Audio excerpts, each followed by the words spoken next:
मैं रंजना गीते आज की हिंदी की कक्षा में फिर आप सभी का एक बार बहुत बहुत स्वागत करती हूँ। बच्चों, आज की हमारी हिंदी की कक्षा में हम संधि, जो कि व्याकरण से संबंधित पाठ है हमारा, उसे हम पढ़ेंगे। यह पाठ हमने हमारी ऑनलाइन कक्षा में शुरू किया था, पूर्ण नहीं हुआ था, तो आज की कक्षा में हम इसे कंटिन्यू करने वाले हैं। ऑनलाइन कक्षा में मैंने आपको संधि शब्द का अर्थ, संधि की परिभाषा, संधि के जो 3 मुख्य प्रकार हैं उनके बारे में बताया था। स्वर संधि, व्यंजन संधि और विसर्ग संधि। इन तीनों की परिभाषाएं हमने पढ़ ली थी। इसके बाद हमने स्वर संधि को, मैंने बताया था आपको कि हमें जो हमारा पाठ्यक्रम है उसके अनुसार हमें स्वर संधि को ही डिटेल में पढ़ना है। व्यंजन संधि और विसर्ग संधि को अभी हमें आगे नहीं पढ़ना है। स्वर संधि को हम पूर्ण रूप से डिटेल में पढ़ेंगे। तो स्वर संधि की मैंने परिभाषा आपको बताई थी कि स्वर के साथ स्वर के मेल को स्वर संधि कहते हैं। अब ये जो वर्णों का मेल है वह मैं आपको कक्षा में बहुत अच्छे से बता चुकी हूँ। मैं समझती हूँ कि अब इस चीज़ को बार बार बताने की आवश्यकता नहीं है। तो अब हम देखेंगे स्वर संधि के प्रकार। स्वर संधि के प्रकार में भी जो 5 प्रकार होते हैं, पहला है दीर्घ स्वर संधि, गुण स्वर संधि, वृद्धि स्वर संधि, यण स्वर संधि और अयादि स्वर संधि। यहाँ पर अनादि लिखा है, आप इसे थोड़ा ठीक कर लें। इसे मैं कट कर देती हूँ। यहाँ पर होगा अयादि। क्या पढ़ेंगे इसे हम? अयादि।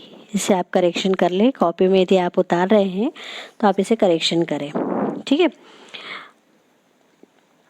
इसके बाद हमने दीर्घ संधि पढ़ ली थी। अब हम पढ़ेंगे इसके बाद गुण संधि। गुण संधि देखिए, इसमें अ और आ मुख्य जो वर्ण हैं, जो कि प्रथम शब्द के अंत में आते हैं, अ और आ। इन 2 वर्णों के आगे यदि ई आ जाए, चाहे वह ह्रस्व हो या दीर्घ हो, ई, और यदि ई आता है तो परिवर्तन ए में होता है। अ आ के आगे यदि ऊ आ जाता है, चाहे वह दीर्घ हो या ह्रस्व हो, तो इनके परिवर्तन से होता है ओ। और यदि अ आ के आगे अ और आ के आगे यदि री आ जाता है तो वहाँ पर हो जाता है अर। तो इसकी परिभाषा भी यही है कि अ आ के आगे ई हो तो ए, उ के हो तो ओ, तथा री हो तो अर हो जाता है, और इसे ही गुण संधि कहते हैं। अब हम इसके उदाहरण देख लें। इसके उदाहरण देखिए, जैसे अ धन ई। अब यहाँ पर देखिए, नर धन इंद्र शब्द है, नर धन इंद्र शब्द बना नरेंद्र। नर अ आया है इसमें, अंतिम वर्ण पहले शब्द का, और दूसरे शब्द में प्रथम वर्ण ई। ये आने से शब्द में परिवर्तन ए में हुआ है, और ए में परिवर्तन होने के कारण नया शब्द बना है नरेंद्र।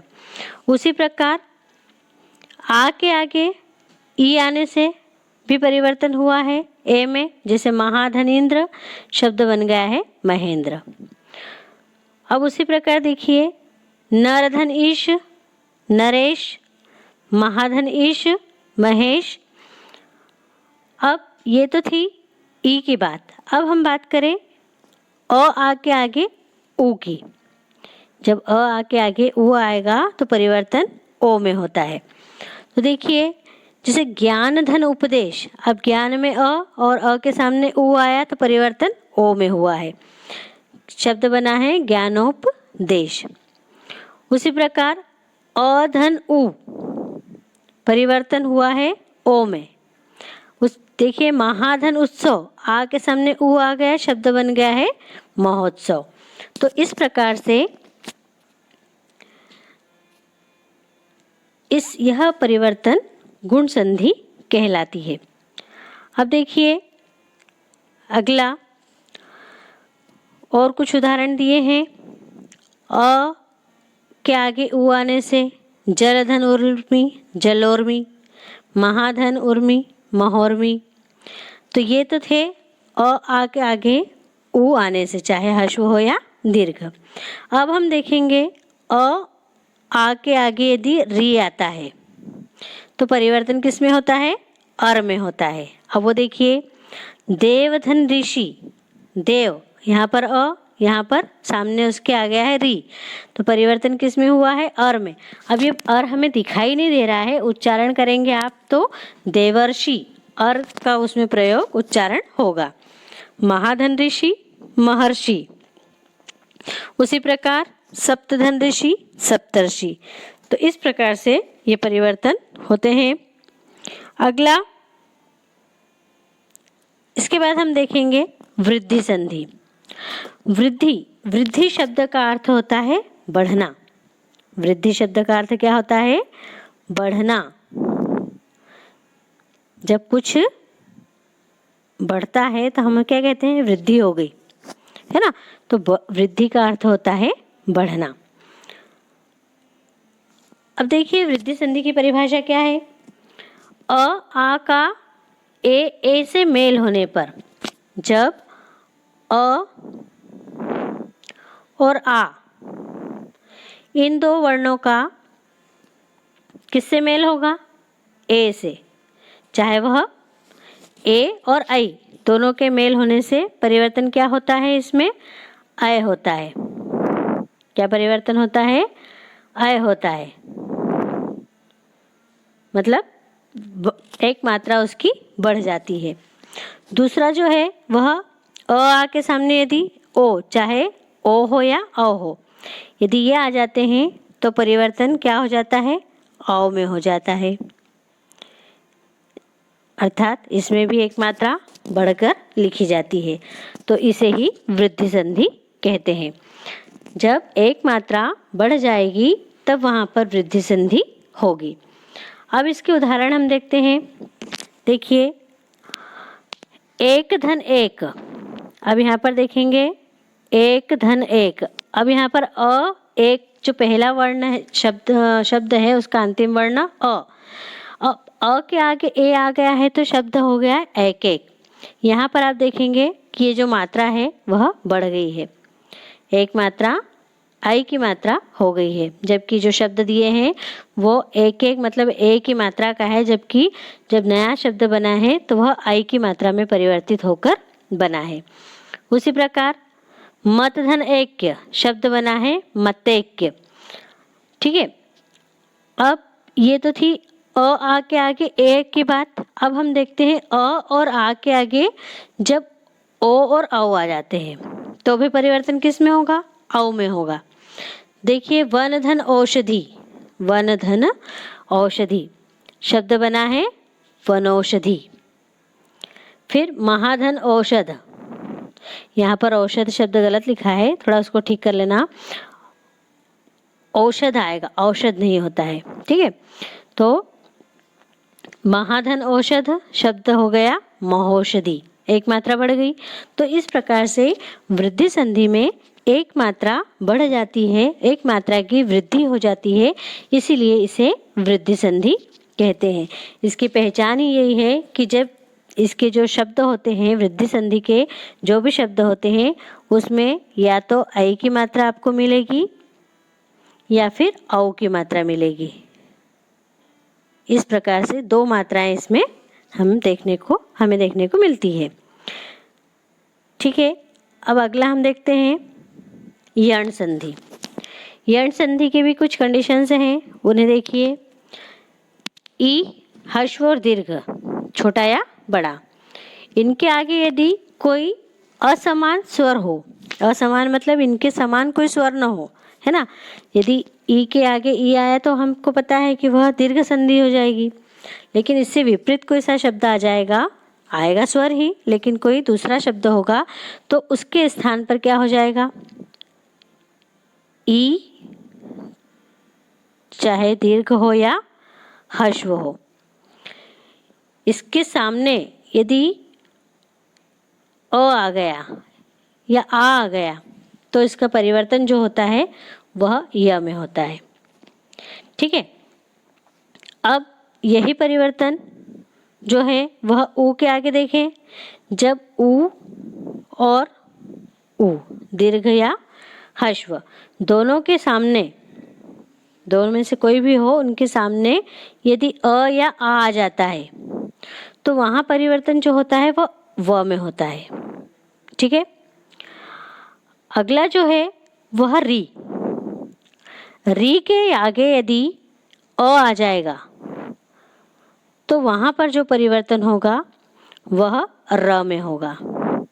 किस में होगा, र में होगा। तो देखें हम इन्हें एक एक करके,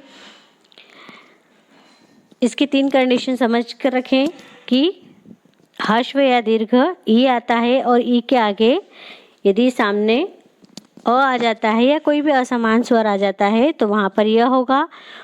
ओ के सामने यदि असमान स्वर आ गया तो वह होगा, और री के सामने यदि असमान स्वर आ गया तो परिवर्तन र में होगा। अब उदाहरण देख लीजिए।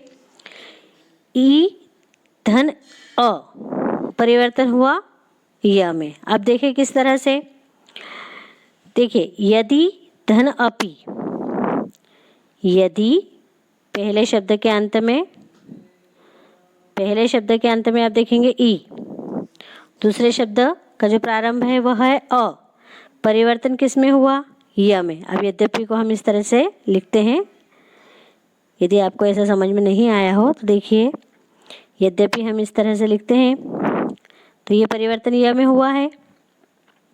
इति धन आदि, आप देखेंगे यहाँ पर भी आपको य में परिवर्तन दिख रहा है, इत्यादि। नदी धन अर्पण, नद्यर्पण, देवी धन आगमन, देव्यागम। ठीक है, तो इस तरह से ई के सामने छोटा या बड़ा ई हो, उसके सामने यदि अ आ जाता है, आ जाता है तो परिवर्तन य में हो जाता है। अगला है, अगली संधि है अयादि संधि। अयादि संधि में देखिए ए और आई और ओ औ, इनसे अलग किसी भी स्वर के होने पर इनके स्थान पर अय, आय, औ और आओ हो जाते हैं और वहीं पर अयादि संधि होती है। इसे आपको इस तरह से समझ में नहीं आएगा परिभाषा से, आपको डायरेक्ट उदाहरण के द्वारा बताती हूँ मैं। देखिए, यदि ए के पहले शब्द के अंत में ए, पहले शब्द के अंत में क्या है, ए, और दूसरे शब्द के प्रारंभ में अ आता है तो परिवर्तन किस में होता है, अय में होता है ना। अय अब यहाँ पर आपको दिखाई नहीं देगा, लेकिन आप जब उच्चारण करेंगे या जो ध्वनि निकलती है वह अय की निकलती है। उदाहरण के लिए देखिए, ने धन अन, शब्द बना है नयन। अब आप इसका उच्चारण करेंगे तो अयन, नयन में अय उच्चारण होता है। उसी प्रकार गे धन अक, गायक, आय का उच्चारण होगा। जब ए होगा, ए में अय का उच्चारण निकलेगा, ए में अय का उच्चारण निकलेगा, और जब ए के सामने यदि अ आता है तो वहां पर उच्चारण आय हो जाता है। देखिए, गे धन अक, गायक, आय का उच्चारण हो रहा है। उसी प्रकार आप देखेंगे ओ के सामने जब अ आ जाता है तो परिवर्तन औ में होता है। किस में होता है, औ में होता है। यहाँ देखिए तीसरे थर्ड नंबर पर औ, जिसे यहाँ पर दिया है पोधन अन पवन, औ का उच्चारण हो रहा है। उसी प्रकार औ के सामने यदि अ आ जाता है तो परिवर्तन किस में होता है? आव में होता है ना। जिसे पौ धन अक पावक, नौ धन इक नाविक। तो इस प्रकार से ए के सामने अ आने से आय परिवर्तन होता है, आई के आगे अ आने से आय परिवर्तन होता है, ओ के सामने अ आने से औ परिवर्तन होता है, ओ के आगे आओ आने से औ के आगे अ आने से आओ में परिवर्तन होता है।